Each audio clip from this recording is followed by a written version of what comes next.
All right, I'd like to call to order the Schenectady City Council Committee meeting for Monday, February 7th, 2022. The first committee is Public Safety.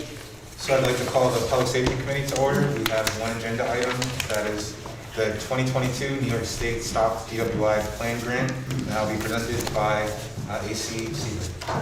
Good evening, everybody. Here before for acceptance of a New York State DWI enforcement grant. It's an annual grant we get. It's based upon a formula the state uses. Please don't ask me a question about the formulas, because I really don't know. They notify us each year. So we do special enforcement, so it's obviously very serious DWI enforcements that go out there. As well as they have a, I think it's right here, high visibility patrols, which are important because those are ones that we do around Super Bowl Sunday and so forth, holidays, certain holidays, just to try to minimize any people that might be drinking and driving. So it's for $22,000. It's kind of broke up two different categories. 16,000 for DWI controls and the rest for high visibility. So any questions about it? Any questions from council members? I'll move this. Second. All in favor? Aye. Thank you. Is there any other business to fall before the Public Safety Committee? If not, I'll get a motion to adjourn. So, Second. All in favor? Aye. aye. And Public Safety Committee is adjourned. Okay, thank you. I'd like to call to order the city development. No. I'd like to Sorry, call to I order would city- like to do that. I'm sorry. You can tell I've been studying my agenda. Sorry about that. Working together here. I'd like to call to order City Development and Planning. We have 12 items on the agenda. The first item is release of easement.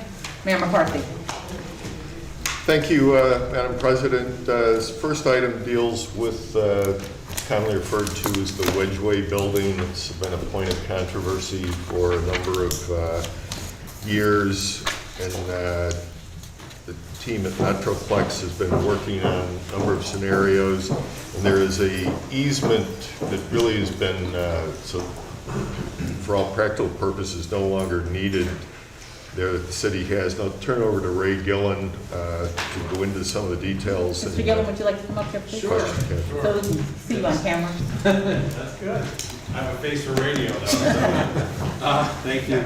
We're trying to position the Wedgeway building for development. We had a great step forward with the City Historic Commission, enthusiastically and unanimously moved forward to the State Historic Office a recommendation that it be listed on the State Historic Register. The mayor was advocating for that, and it's going to be considered for placement on the Historic Register by the state on March 10th. So that was an important step to ready the building for development. Tonight we're asking your support for another important step. There's an easement on the building that dates back to 1928 on the little parking area next to the building. And we've worked with Andy Colvin, Chris Wallen, the mayor. It's no longer needed by the city. Literally dates to 1928. We need to clean it up because anyone who wants to come in and redevelop this building, the bank will say, oh, what about this easement? It'll cause us problems. So the city no longer needs it. There are no city utilities in the easement. When Erie Boulevard got built, all utilities underneath the road are new. So there's no need for this easement, and getting rid of it is another step, small step, but very important step to redeveloping the Wedgeway building at the corner state in Erie. Any questions? If not, I'll entertain a motion. So move. Second. All those in favor? Aye. Thank you. All right, thank you, Appreciate Mr. your Gillen. support. Next item on the agenda is to authorize the mayor to enter into supplemental agreement number 1 with New York State Department of Transportation for the Pedestrian Safety Action Plan. Mr. Wallen?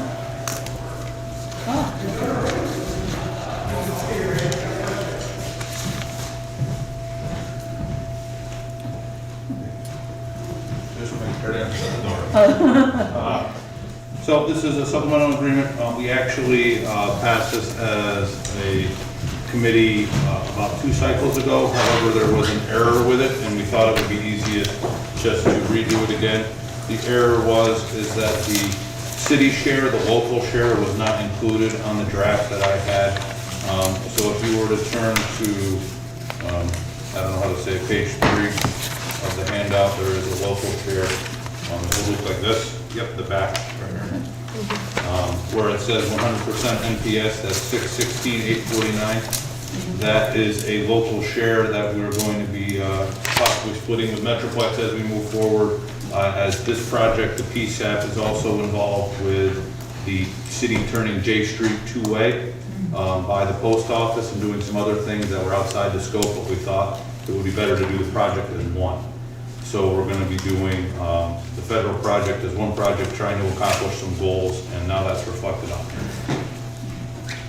So this wasn't on there before, so we've already identified where this will be in the budget? We've already budgeted for Yes, this? yep, this is, we're using for this money, so every year we either use CHIPS money, which is the state allocation, or we use road improvement money, which was in the budget. So we use a combination of that to do these type of infrastructure projects, so there is no new budgeted items needed to go. This was already incorporated into our budget. Do you know what percentage Metroplex would pay? Yeah, I believe they're around 200,000 of this, I have to check, but they're for the J Street portion of it. I've been working with Jamie on that. Okay, thank you. Yeah. Other questions, council members? All right, if not, I'll entertain a motion. So moved. Second. All those in favor? Aye. Okay, the next item is to authorize the issuance of a revocable permit number 664 to J Street Properties LLC.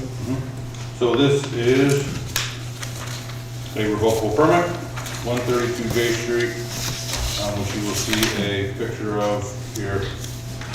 Open, looks like open door. It is for a awning. The awning had been there before, they'd like to put it back. There's a picture of the awning right in there. And it went through planning, and planning had no objection. Are there any questions? I'll move it. Second. All those in favor? Aye. Thank you. Thank you, Mr. Wong. The next item on the agenda is to declare the city council as lead agency for Seeker Stadium Golf Course at 302 Jackson Avenue. Ms. Dion. And Mr. Epstein. Good evening, everyone. The Department of Development received a request from Schenectady Properties to change the zoning of two parcels from R3 multifamily residential to the C5 business district. This site includes approximately 54.6 acres that lie within the city, and it has another 62 acres that are in the town of Rotterdam, so it splits between the two municipalities. The proposed zoning change from the current zoning in the city's portion is from R3 to the C5, and this allows for various uses, 64 different uses that are defined in the code. I think we gave you some information about what those potential uses could be. And the directly adjacent to the parcels here is the R3 multifamily, the R1 single family, and R1 one family residential within the town of Rotterdam. There hasn't been a specific use identified for the property. And access to the site is made via Jackson Avenue, which is a residential street that begins on the corner of Watt and Albany Street. So this is really, it's on here for discussion. We understand that this could open up a potential for a variety of retail and office uses, has the potential to increase the tax revenue and local employment in the city, and it could be a catalyst for the revitalization in the Woodlawn neighborhood. But we also need to be, able to effectively evaluate the proposal based on the intended use. So our recommendation is to we wanted to bring this forward and start the discussion, but we also understand that more information might be needed before an action is taken. Madam President, in internal discussions, we thought that bringing to the council, again, for review, and the council at some point would have to deal with a zoning change one way or the other. The normal process, the council would refer to the planning commission reviews it, sends back a recommendation to the council, and then the council can act, but is in no means bound by what the planning commission has recommended. As Ms. Diaz has outlined, that there's still a lot of questions about this proposal,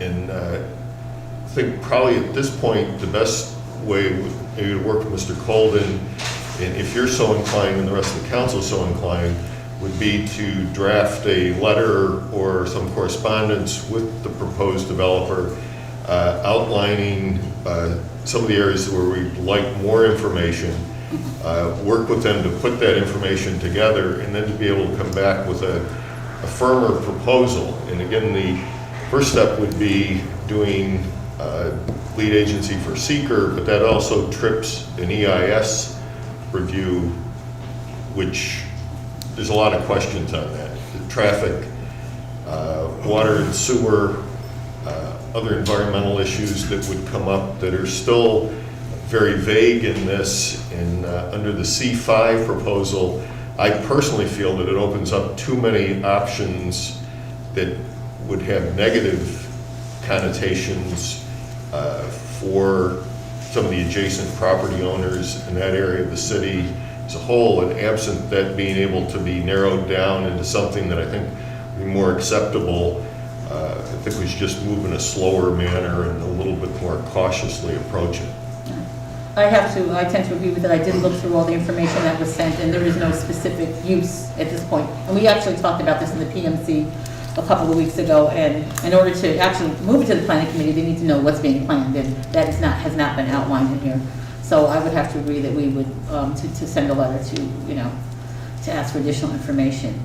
I think that would be, we want to go cautiously rather than move forward in a direction that we then can't, retract something.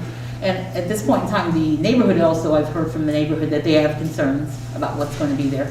So we need to be able to be in a position to be very specific in answering to our residents to say what's going to happen in that particular neighborhood. And we don't have that at this point in time. So I think we definitely should do that. But I welcome certainly input from other council members and their views on this. Mr. Mudabaran? No, I have to agree with you both, Mayor McCarthy and you on this. Let's hold it, let's get all information together before we do anything. Because as you mentioned, the neighborhood and the resident needs to know what is the intended use and what is going to be placed there. We just can't just approve something and have a blanket, and then all of a sudden things are being built there and we have no say and control what is going there. So I agree with that. Anyone else?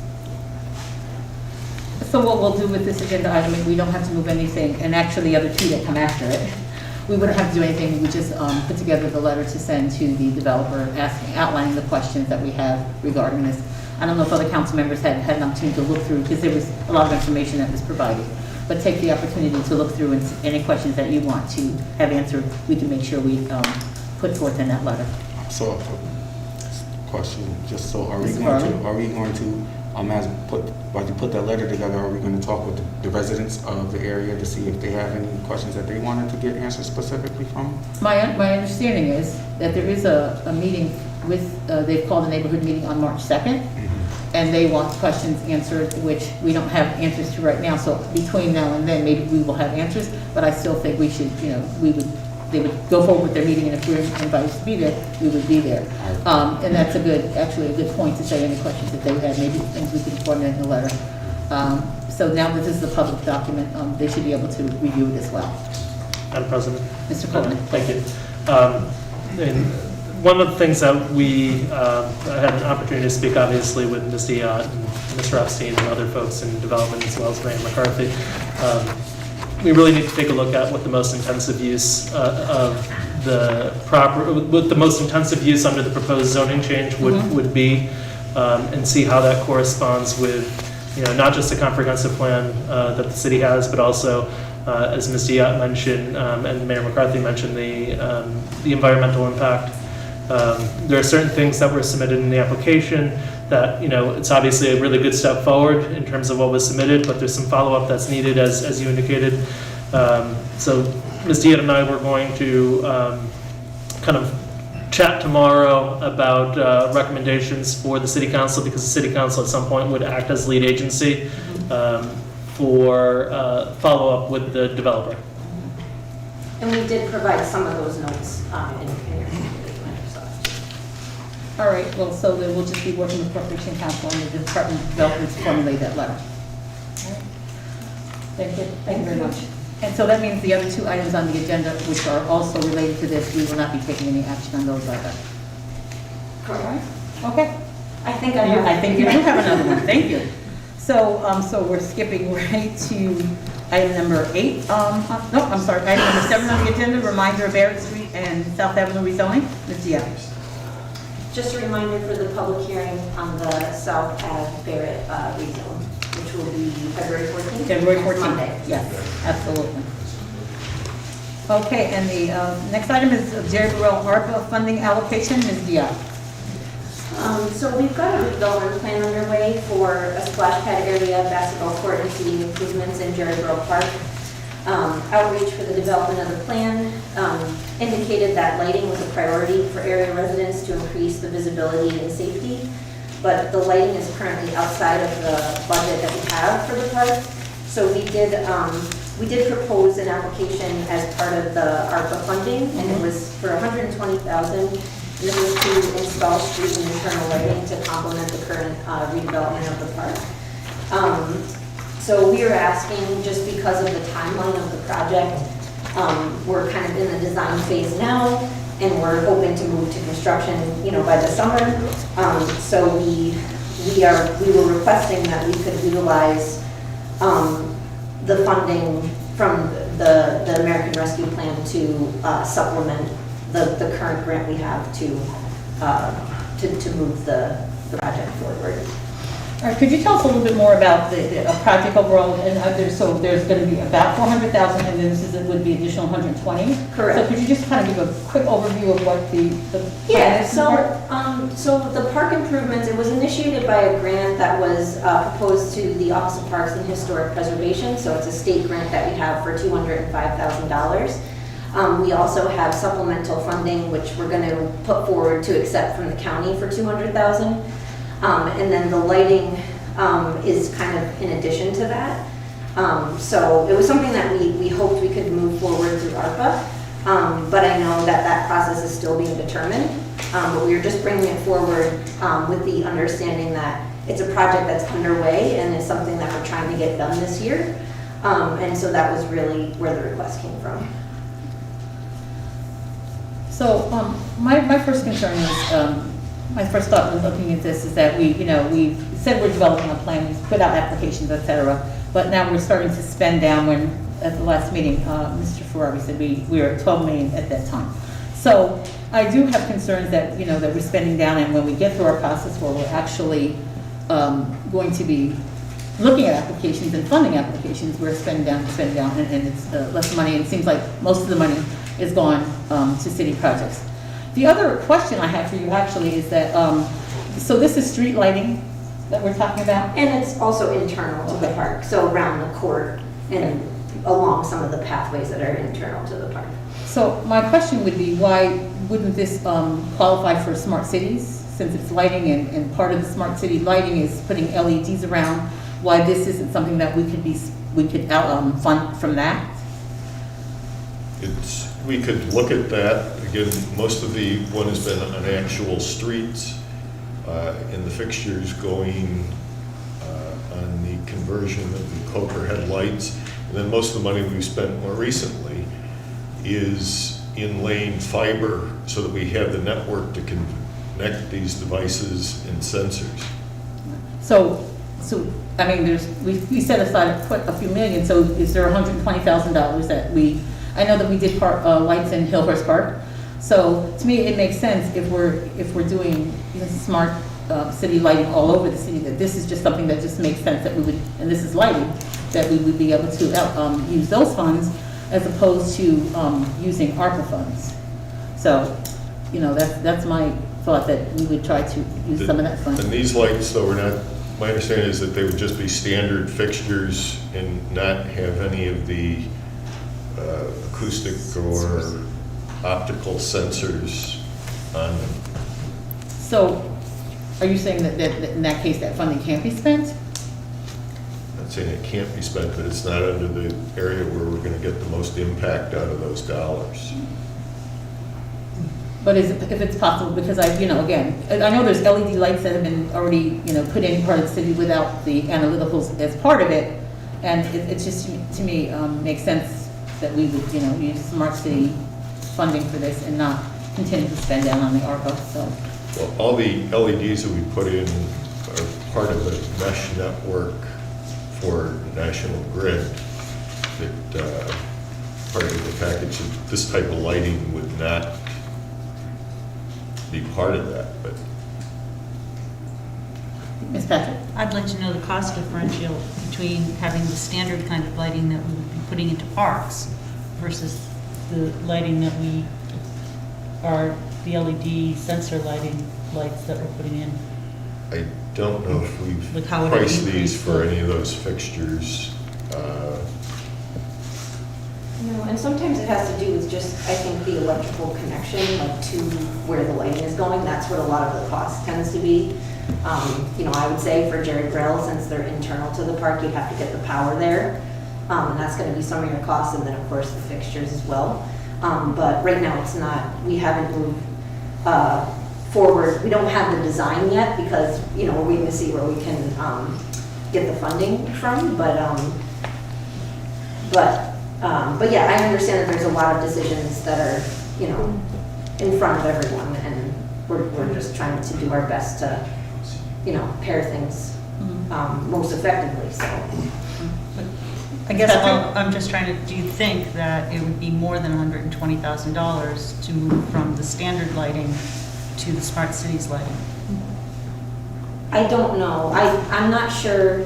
The estimate came from, you know, the design team as like just a general estimate. We didn't anticipate we would exceed that amount. Yeah. But again, it's not fully designed because, Gotcha. yeah. So, but that's something we could look into and you know, see what that difference is. Mr. Toro? Good evening, thank you. My concern is, you know, by the time we get our committee in place, it's going to be maybe past summer. I don't know, Hope not. but it's going to be a process, and here, you know, the kids are going to be out, residents are going to be out in the park with no lighting, and it's something that needs to move forward and move ahead. So that's my only concern. Yeah. No, I share that. Yeah. I'm just talking about where the funding can come from. Right, I mean, to come now, right. Yes, Mr. Williams? So Ms. Diak, can you just confirm, was there a formal ARPA request fund for this project submitted prior to the end of the deadline? Yes. There was, great. So I would have to agree with Council President Porterfield that we've made promises to the community that we would stand up this committee and allow them the opportunity to voice their opinions regarding the expenditure of this ARPA money. So I don't think it's necessarily the council saying no, but it's just that if the city would choose to move forward with this project, doing that collaboratively.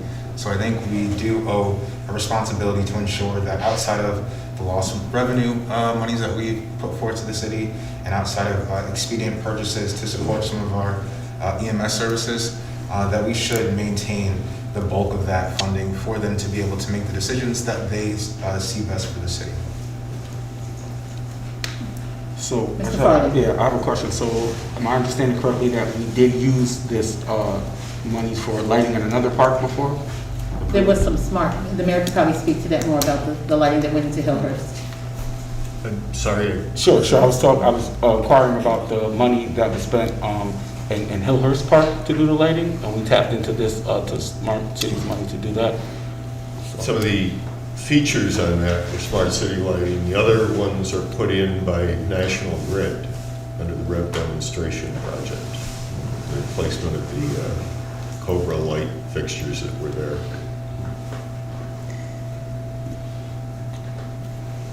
Mr. Palomino? Yeah, I think it's time to move forward with this. We've heard from years from residents that live in the area that the lighting is a concern. Delaying it doesn't help anything. It'll be delayed at least a month, if not two, more likely closer to two. And residents that live in that area are by and far very well in favor of the lights. So I think it's time to move forward, get the lights done. That way we're not encroaching too far in the summer. And then the safety issue hopefully gets taken care of, and it also becomes a better environment for the kids that are using it. We talk about investing in our neighborhoods and our parks all the time, investing in our youth. This is an opportunity. We're talking $120,000. We've heard about this issue for years. Let's move forward.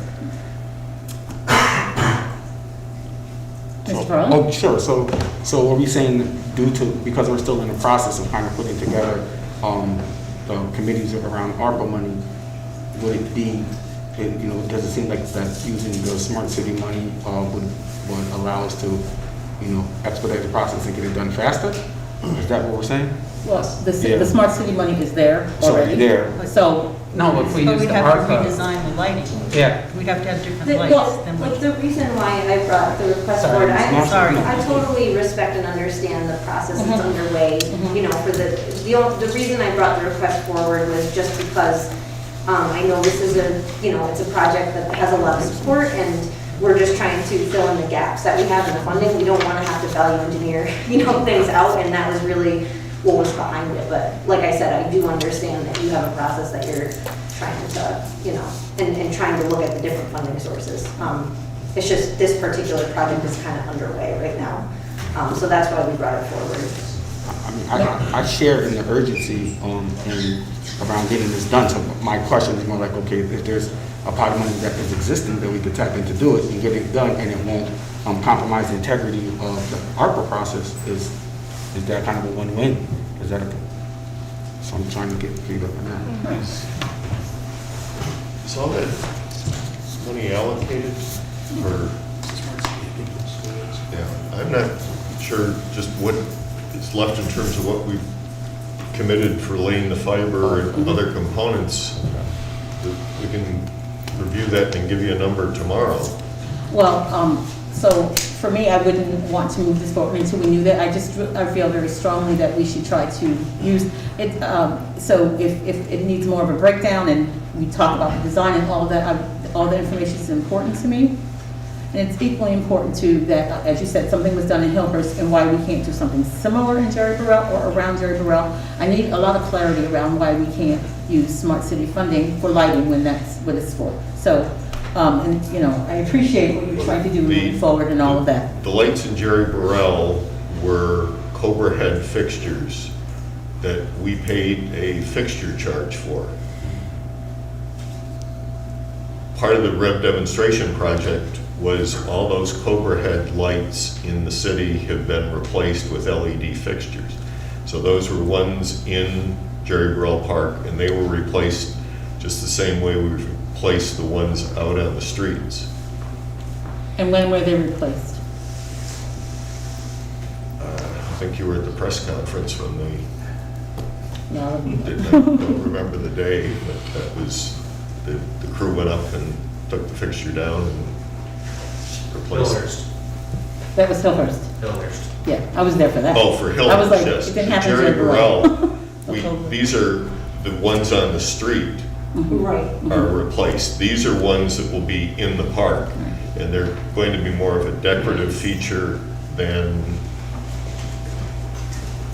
the overhead Cobra lights. Well, this says street lighting and internal lighting, actually.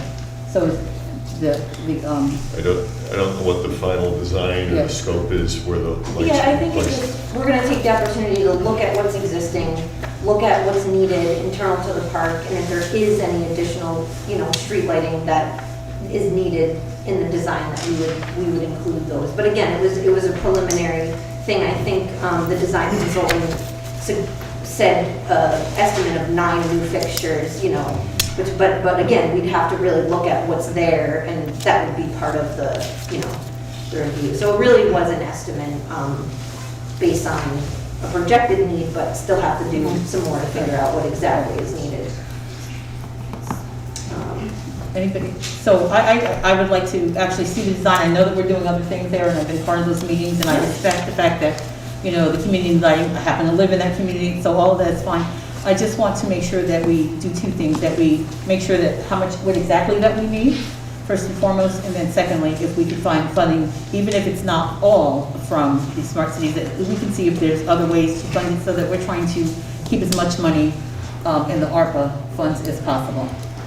So, yes, Ms. Patrick? Well, I do have a concern that if we wait, well, first of all, you brought it to us tonight. There must have been a reason that you thought that we needed this urgency in terms of the rest of the splash. I mean, having looked at the park extensively last summer, clearly the splash pad, I mean, this stuff needs to be fixed for these kids. It's I was over there when there was a camp-in session, and it was kind of like, what are we doing? Like, we shouldn't even be letting the kids, you know, we're giving them like not a good situation here. So let's upgrade the park. So are you saying, you're coming here tonight, instead of waiting, does that affect the rest of the project, which I thought was almost close to trying to, you know, get the splash pad, get the other stuff done? It's just that originally the lighting, it wasn't part of the scope of work because we didn't have the funding to do it. That was the reason why we put in the request for ARPA, because we said, hey, maybe we can, you know, get some of this funding to add this amenity, you know, which is, we know is needed. And so that's really, you know, the reason for bringing it forward tonight is just because the design is underway.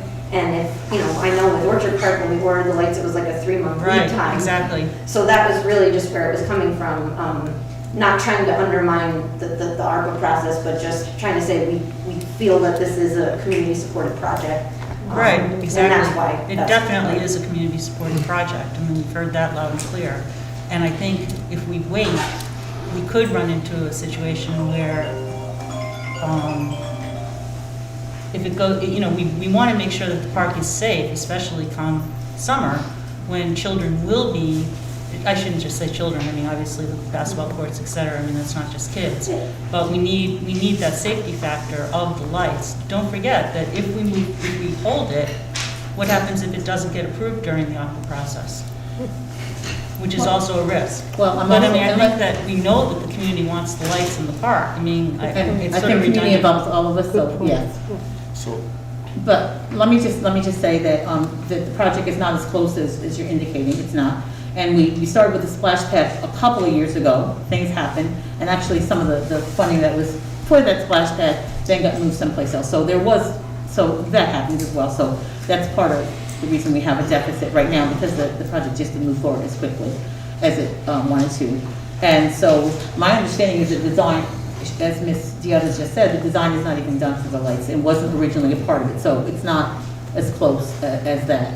And we're all concerned about safety, I understand that, but I just wanted to refocus this to say, yes, we want the lights. Is there other ways we can help fund this as well, so we can maintain as much ARPA funding as possible? That's really not denying about the safety or any of that, but can we talk about some other ways to try to get some funding? Look at the design, what does it mean? How much, if any of it at all, can be used from Smart City money, any of it? And maybe it wouldn't be as much. So, and I'm sorry, Mr. Farley, you had your hand up? yeah, no, I'm just wondering if I'm asking the same question a different way here. So are we saying that the possibility of using Smart City money will delay the process, or why would that make it longer? Wouldn't that make it faster? No.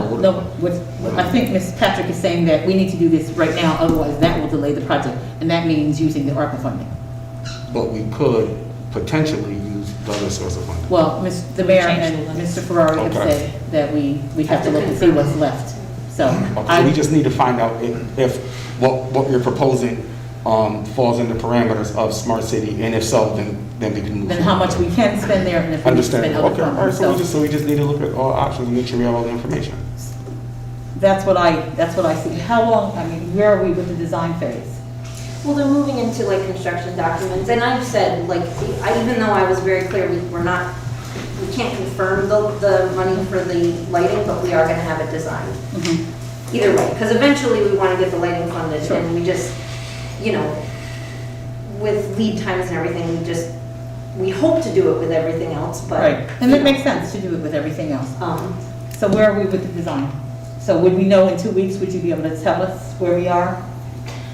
Not you, the design, would that be ready? If we came back in 2 weeks, you said, okay, here's the design, this is exactly what we need for Smart, this is exactly how much lighting. I'd have to confirm with the consultant on, it might not, I could probably get more information than what I have now around a clearer scope of what the lighting would be, but in 2 weeks, yeah. I would like to move forward on this, for us to get that information, but we have 2 other committee members, so your input? Pardon me, you said move forward? I said my goal is just to hold on to this, to get the information, come back in 2 weeks before we move forward. To see if we can get some funding from Smart Cities to, to help with this particular thing and not use as much ARPA funding. Yeah, I'm gonna agree, I have to agree with that.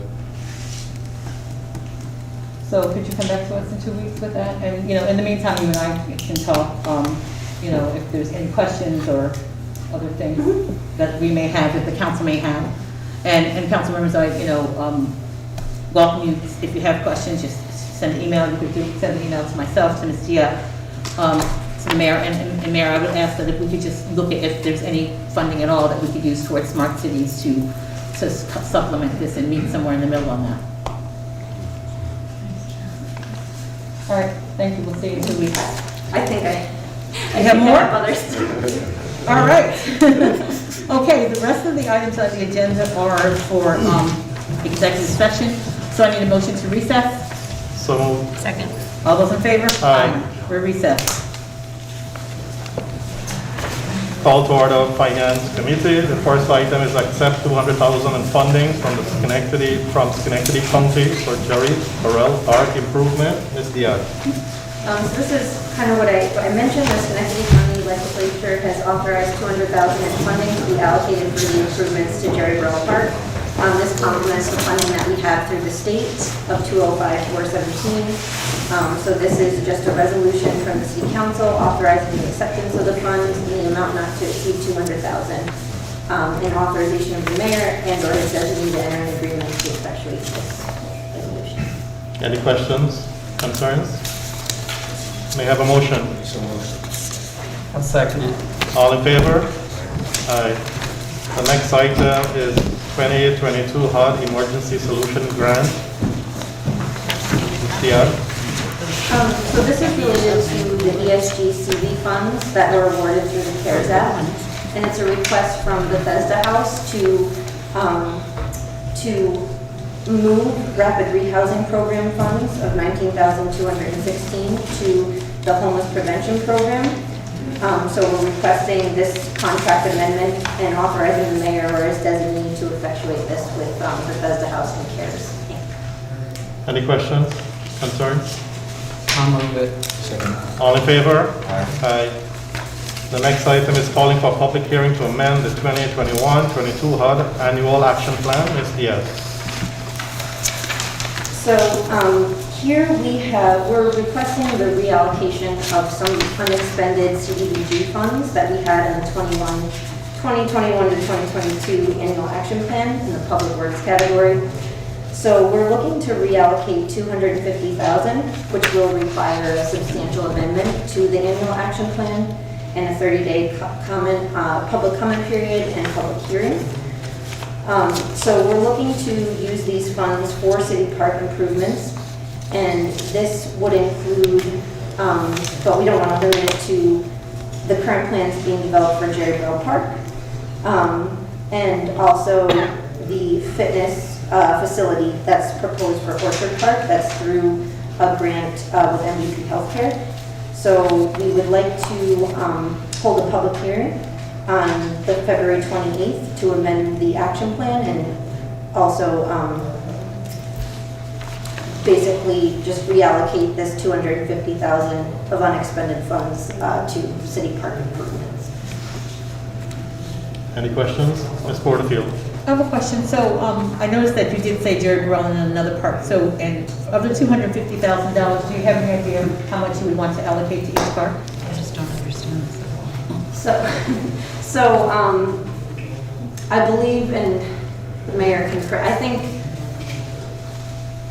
we know that there's a lot of work that's needed, in the parks. And essentially, we had some unexpended funds through delayed projects and the SNAP program, which there weren't foreclosures. That's not my question. I understand about it. I just want to know between the 250, do you know how much have you talked about how much would go to this park, how much would go to another park? That was my question. So I believe the fitness court is The $115,000. grant from MVP is $50,000 for the Okay. fitness court, and the local match is approximately $115,000. 50,000 from MVP? Is the grant, and the local match is approximately $115,000. Does that include pouring the slab? That I don't think it does. that does include pouring the slab, I believe. And that's for MVP? Okay. All right, so I have the answer. Okay, thank you. For, that is in That's for the fitness court. for the fitness, okay. So I have, all right, thank you. Any And other? we still have it, just so you know, we still have a kind of deficit in the Jerryville budget that is aside from the lighting that we would intend to use the CDBG funding for. So it's, if, you know, because I'll just say, originally I thought, well, maybe we could just use the CDBG for the lighting, but then the project would still fall short in some other areas, so. And the other aspect of that is just construction costs have been incrementing up. So some of the assumptions in these numbers were made a couple of years ago. In the reality, when they go out for actual bids now, they're coming in higher than what we had hoped for. Yeah, every time we get estimates, we're just kind of like blinking our eyes, so. Any other concerns? May I have a motion? Second? I'll second. All in favor? Aye. Thank you. I think that's it. That's yours. The next item is 2021 budget reallocation, retro payment pursuant to agreement between the City of Schenectady and firefighter Local 28. Mr. Ferrari. Madam President, City Council, Mayor, as you remember, back in October of 2021, Resolution 2021-215, the City of Schenectady and had a labor agreement with the City of Schenectady firefighters Local 28. Within that contract, it contained retroactive payments back to 2019, 2020, and 2021. The city, we did not appropriate this settlement in the 2021 budget because we didn't know when it was going to be completed. So, in accordance with the governmental accounting standards, we need to charge this and disclose it in the 2021 fiscal year. These retro payments were recently dispersed, and we're asking the recommendation of the attached accounts to be appropriated. The total amount of that is $1,263,891.30. We're recommending using our ARPA funding loss and general reserve revenues for this. Any questions? May I have a motion? I'll move it. Second? All in favor? Aye. The next item is the 2022 budget reallocation, payment pursuant to agreement between the City of Schenectady and firefighter Local 28. Mr. Ferrari. So as the same resolution and the same labor agreement, when we did these retro payments, these were all paid in 2022. So when we did make those payments in 2022, there was a cost of FICA and Medicare and pension payments. So we're looking for the total cost, if you see through with the attachment, the total comes to $568,119. And because we're using pension monies, we're going to ask to be reappropriated using general fund reserves. Any questions? I'll move it. Second. All in favor? Aye. Thank you very much. Any other business before finance? Motion to adjourn. Second. All in favor? Aye. Thank you. Now I'd like to call to order Health and Recreation. We have just one item on the agenda, and that is a ceremonial resolution. And so I'll turn the floor over to Ms. Porter. So February is American Heart Month, and so, you know, we often do ceremonial resolutions to bring attention to certain diseases or someone special did something. So I think it's important that we do this, and, you know, heart health is something that many Americans, like I said, 1 out of 4, don't even know they have it, and 1 out of 4 deaths in the United States because of that. So I think it's an opportunity to bring this forward, and also to, also women suffer from heart disease more so than men. So I think it's important that we just bring it forward and talk about examining our health habits, and so I just would like to have a ceremonial resolution presented for that. Any questions? I'll entertain a motion. I'll move it. Second? That was Simone. okay, great. All in favor? Aye. Okay. Now I'll entertain a motion to exit from Health and Recreation. So moved. Second? Okay, Yes. all in favor? Aye. Thank you. Okay. I'd like to call Government Operations Committee to order. We have two agenda items. The first of it is around our procurement policy, and I will turn it over to Madam President for it. Thank you. So we discussed this about 4 weeks ago, and at the time that we discussed it, and actually, let me be clear, Mr. Mudamir's name should be next to my name here, not on the previous one. So at that time, we talked about the fact that we didn't have any real reference to our MWBE in there, and our procurement policy only referred to it in the footnotes. And so we talked about the fact that we need to have Mr. Gardner here to give us some information, and also to talk about inserting language actually in the procurement policy. So all of you, Mr. Gardner, would you like to come forward? So did every council member get a copy of what you sent out? Yeah, it's in the back. It's all right here. Okay, so go ahead. Okay, so again, thank you for the opportunity to come before you.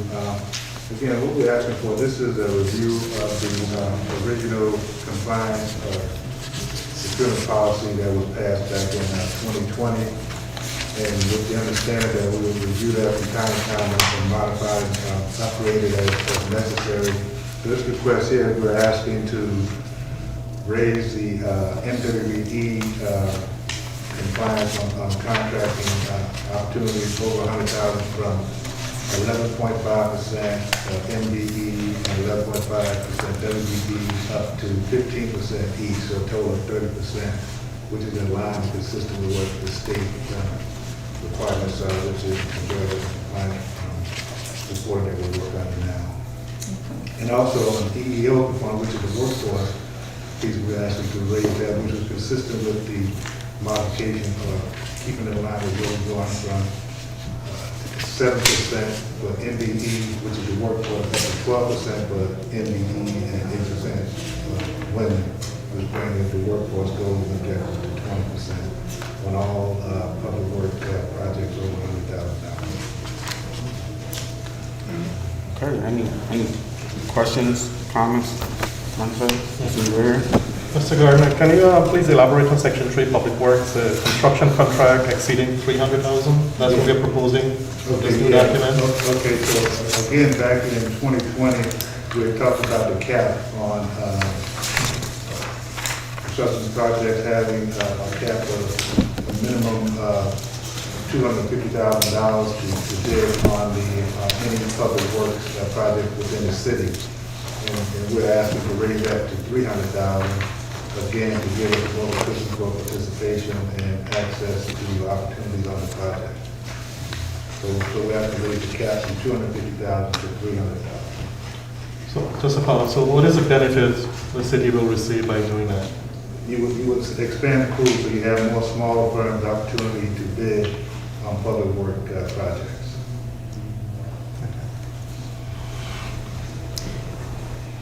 Anyone else? So this is different from what we approved in 2020. I thought that when we talked about it a couple of weeks ago, we were pretty much just trying to make sure that the policy that we were seeing reflected what we had agreed on in 2020, but now this is actually to change the 2020 policy. Right. That's correct. Okay, I guess I thought we were doing something differently, but. No, at the end of that conversation, I'm sorry. At the end that actually we said, and you were in agreement that we should look at how the MWBE was a part of it because it wasn't there before. We did have that conversation when we discussed this 4 weeks ago. When we weren't ready to come back in 2 weeks, we didn't have the information.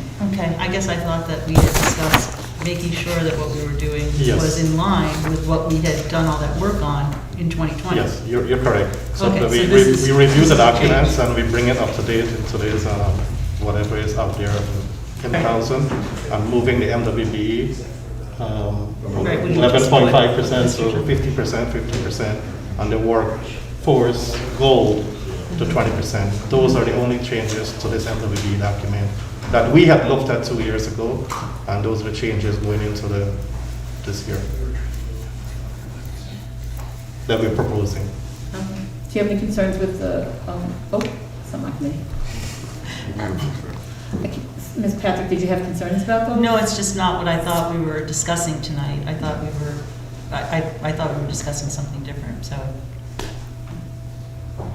I trust Mr. Gardner's recommendation, so. You don't have to- yeah, As he knows.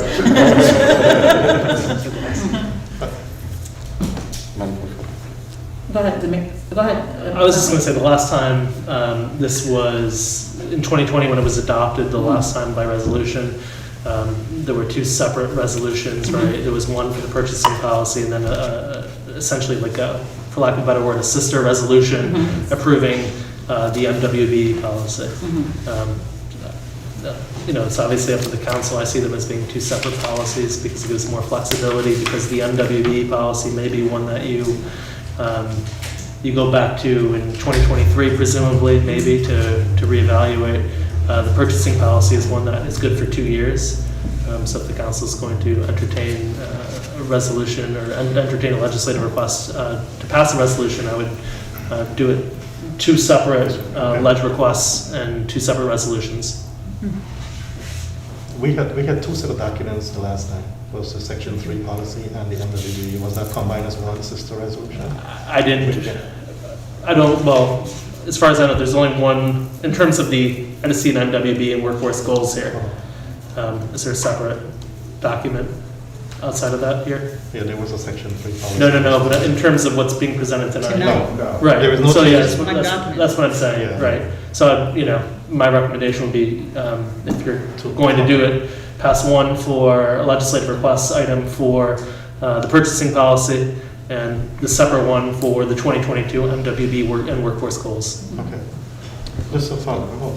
So to follow up on that, so when we talked the last time, you mentioned the fact that there's a footnote about MWBE, and we talked about actually putting whatever that footnote refers to, at least some specific language that says do this, as opposed to counting on someone to look at the footnote and then do it. Do you not? The notations at the end? Right. No, and I understand that. You know, obviously, the MWB and workforce goals are just that, they're goals, right? Whereas the change to increasing the public works contracts to 300,000 is, you know, that's firm. So I see it, you know, one is something we aspire to do, and the other is yes, a hard number that is going to be in the purchasing policy. And sure, we do refer to the MWB and workforce goals in the, but again, that's up to the council. You know, I was just making my recommendation because these are for 2022, whereas the purchasing policy is a 2-year policy. Further discussion on it? I do have another question. So, the other part of it, so anything that is under, what is the level of contracts that you see? So if it's 35,000 under, are those goals apply to that? Or? No, it's 100,000, no. So, all right, so the other thing that I think is important, so that we're trying to meet our goals, if we include those contracts as well, I think would be beneficial. Are you part of those discussions now, if it's under that amount, or is it 100,000 and over? Right. Right.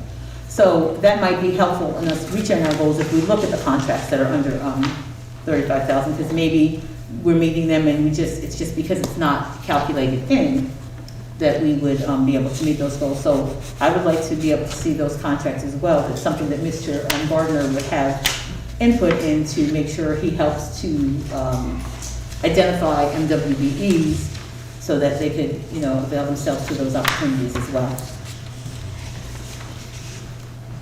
I have a question. So how do we, is that like kind of like this, how do we reach that threshold of that 100,000 mark or $135,000 mark?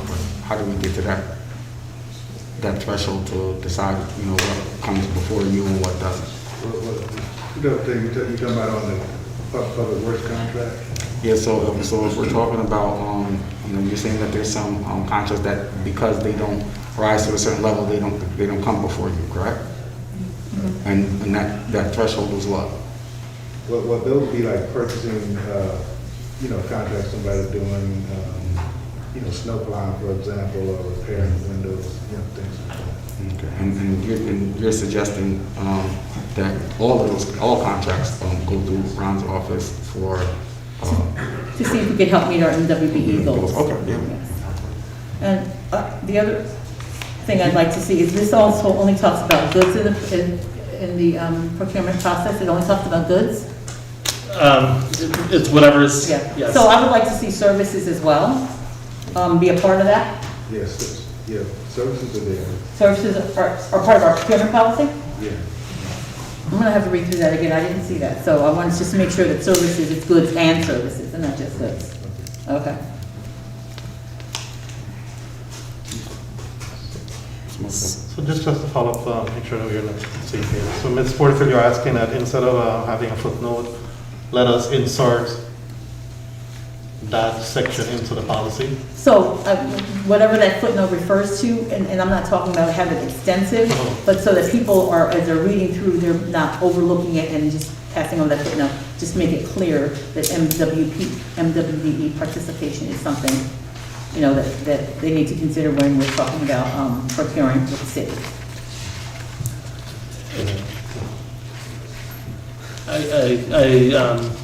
I don't want to draft something that is not the council's intention, obviously, if you were to pass, you know, the legislative request. I don't know if there's language that, you know, in preparing a resolution, I'd like to, you know, ideally to be language that reflects accurately what the city council or the committee passes tonight, if it does in fact pass anything. So I don't want to misrepresent what is actually passed if something does pass. Any other questions around this? Ms. Porterfield, you had requested, sorry. No, please. Ms. Porterfield, you had requested, if I can recall, some documents. Did you receive? I did, but the staff member is not in, and I just want to, just so you know, at the last meeting I asked for it, and I asked for it again today, just so we could see the contracts that had been let in the past, I think it was 18 months, just so we can see if we were even hitting the goals, even unintentionally, and there was things under 35,000, but there I wasn't, you know, I haven't gotten those at this point in time. Because ultimately, if we can do it by using it over all the contracts that we do, that would just be, in my mind, better for the city to see that we're reaching those goals.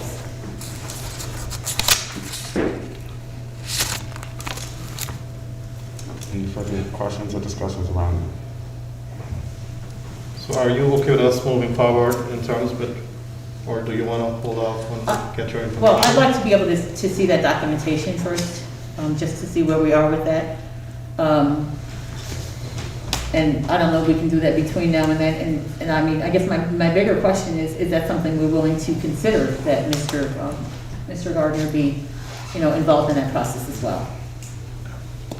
I mean, I you know, can't speak to Mr. Gardner's, you know, capacity right now to do that, but I think if we do have the capacity to do it, I think that sounds like a good practice.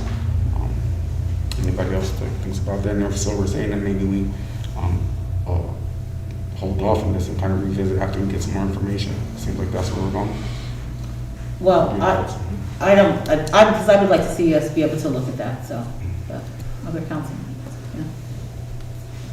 Yeah, I don't have a problem with that, but then we can also work at inserting the two section that we wanted to see in this policy, where the workforce and the MWB requirement section. So a two section needs to be added into the policies. Well, Mr. Colden is saying that he doesn't think it. I'm not saying that at all. I'm not saying that at all. It's, you know, it's obviously within the council's prerogative to put it into the purchasing policy and what it deems, you know, fit. I just don't want to create language that doesn't accurately reflect what the council would like, obviously. Okay. So it seems like we'll be, as we're gathering more information, obviously we'll be working with Corporation Council in order to make sure that what we're putting forth accurately describes what we're trying to do here. Right? Okay, so we'll revisit that in what, 2 weeks, what we're saying? Okay. Okay. Next on the agenda is a discussion on OMS broadcasting. This is from Councilman Palomino. Thank you. So as we all know, the problem with the broadcasting of the meetings still remains an issue, particularly the audio. Last time we talked about this was about a month ago. Checked in with Zed from OSM in the mayor's office. Unfortunately, the two haven't been able to really get together and put something forward. But just wanted to make sure that we keep this on the agenda to make sure that we actually do address this and at some point get it fixed so people can actually hear what we have to say. I don't know, Zeb, did you want to add anything? I don't really have anything to add, just I know that, that it would make a lot of people happy that watch it at home to be able to hear it clearly and see it a lot better. We do the best we can with what we have, but frankly, a lot of it is deteriorating, it's older. This would put us in a really good place, visually and audio, to really bring the council meetings home and archive forever. With distinct quality, and it would also, there's little things like we would have separate controls for room audio, and sometimes in the council chambers it gets really loud, and we have the control there, but we can't tell, because we're not in the council chambers, we're behind there, how loud it is to adjust that, so that would give either Sam or somebody audio controls to turn it down or up if someone's not audible in the chambers, separate from the recording. So there's little things like that that would certainly help the production quality of the meetings. But I'm happy to answer any questions. All right, so we used to have cordless mics, but now we're sharing the mic with the public. Can you speak to that? Yes, those cordless mics just started dropping off. 2 of them don't work at all now. And then the EOS gentleman, Tom, told me that they are running on frequencies that we're not even allowed to run on anymore. There's a digital equivalent now of those that work a lot better. And yeah, so that's why we're not using those anymore. They're just dated. The equipment is just dated. They don't even make those anymore. Would this be an opportunity to kind of partner with some of like our community partners like around like who are doing board meetings right now who don't seem to have the same issues? Like if there's a way to do that, like maybe with our school district or the county even to try to see if we could partner with them around accessing the same type of technology that they're using? We could. I mean, their setup is a lot different. Okay. I've been over to their operation. It's just different, and quite frankly, I wouldn't set that up the same thing here. But I mean, nothing that they do a great job. But our needs are a little different. I mean, we have just a different room. I mean, this is an older building, and there's just little things like that. Fighting against like little audio noises that with the hum and the lights, and that just eats the mic. And this would take care of all those issues. Well, I think it's. But it's a good idea. I mean, we certainly can. Sure. So, I did mention this to Mr. Pelham when he brought this forward. So, at this point in time, how long would it take, or what is the process? I think maybe that's even a question for the mayor, but because I thought at least if we could have cordless mics, but the feedback is that we shouldn't enter into an expense that that we're just spending money because we're going to have to upgrade. But at this point in time, we're using one mic, and I'm still, even with the one mic, the feedback that I'm getting is that it's still not good quality so much for the public. So, what are your thoughts on where we are right now?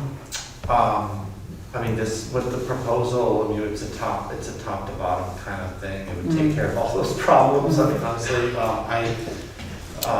I looked at every, item, and I asked Tom a bunch of questions on each item so I understand what intersects with what. And it all kind of, this sounds great. I mean, it really is a top-down approach to it,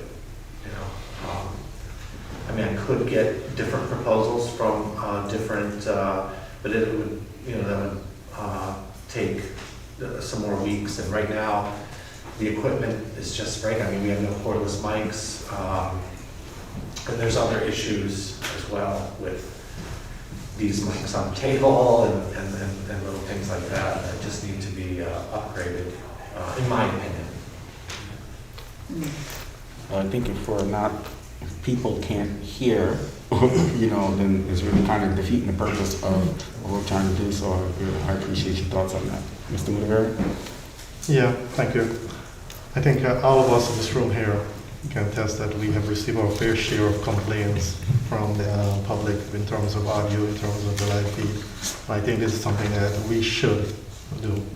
We should proceed with this and move out to give the mayor the authority to go ahead and get this contract in, get this equipment in, and rehab the whole place and get it working properly so that the resident can look and hear the feed. And I think that's something that we should do. There's no holdback. There shouldn't be no holdback on this here at this point in time. Let's select the tender and move forward and get these equipment installed. Mr. Williams? So I also think it's worth noting, and before I state that, I want to say thank you, Zeb, for all the work that you're doing. I know you definitely mentioned there are some system issues that you're trying to navigate, and we definitely see you when you're trying to get it functional. I noticed that. But in regards to us offering this service or option for people to view these meetings from home, I think if we're going to offer this, we need to make sure it's at a certain level and standard that allows them to be able to view our meetings, or we need to adjust how we offer this, if at all. So definitely, I appreciate this discussion item being on the agenda again tonight, but I think we need to place a greater emphasis on this because, again, I think our residents or visitors who are viewing these meetings, they owe us a certain quality, and if we're not able to meet those expectations, we should just remove it sooner than later. So, largely agree, but I think there's information that if we want to continue down this road, we need to discuss in an executive session regarding some other options and look and hear all that information before we proceed with any sort of action, because I think it's information that is needed to be heard and is important information to have. Yes, we want to have quality transmission of our meetings, but we also need to make sure we're using our money efficiently and effectively, and also have the information. So I think if we do want to continue down that road, it should be a discussion in executive session. Any other thoughts on this? And so can I just, some clarity around that, so it would be regarding contracts then? Yes, Mr. contractual issues. But to Mr. Palomini's point, the relationship between the city and Open Stage Media evolved with the last negotiations with the franchise agreement with what was then Time Warner. It's now Charter, and simultaneously with Verizon. So they are the designated PEG operator. PEG TV is public access, education, and government. And so those contracts, the franchise agreements, have expired, and we have not entered into negotiations to renew those. There's been some changes at the federal level, there's discussions at the state level, and it's what I call a dynamic process. And that's some of the things that were in the city's advantage a little over 10 years ago are not there today. And,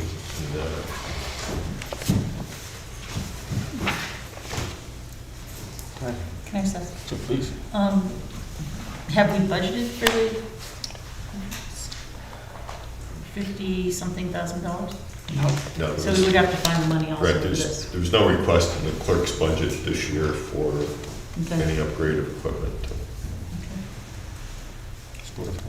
Does the court system share that equipment with us? No. Trying to get maybe some dollars into that. Good try. Okay, any further discussion on the matter? Is there any more business Mr. Rivera? So we're moving this into executive session and continue discussion. If you want to. Yes, we should, yeah, please, let's do that. Okay. So the motion move into executive session? No. No. For right now? Well, we could. Everything we could. else is, Everything else is executive session. So you just need to, You could just go in. We could go in right now, because everything else is executive session. you have to adjourn. Yeah. Does he have to recess? You have to recess and then open up Okay. claims and then go. So you have to recess. Okay, so no more, well, I'd like to, Make a Make a motion motion to to recess. to recess? So moved. Second. All in favor? Aye. So we move to recess. Okay. Now, do I open claims or do I open claims? Okay, I'd like to open the claims. And with that, I'll entertain a motion. They need to go into executive session. To go into executive session. So, And can I get a second? Okay, all in favor? Okay, go into executive session. Thank you. Couldn't hear you before. Oh, mask.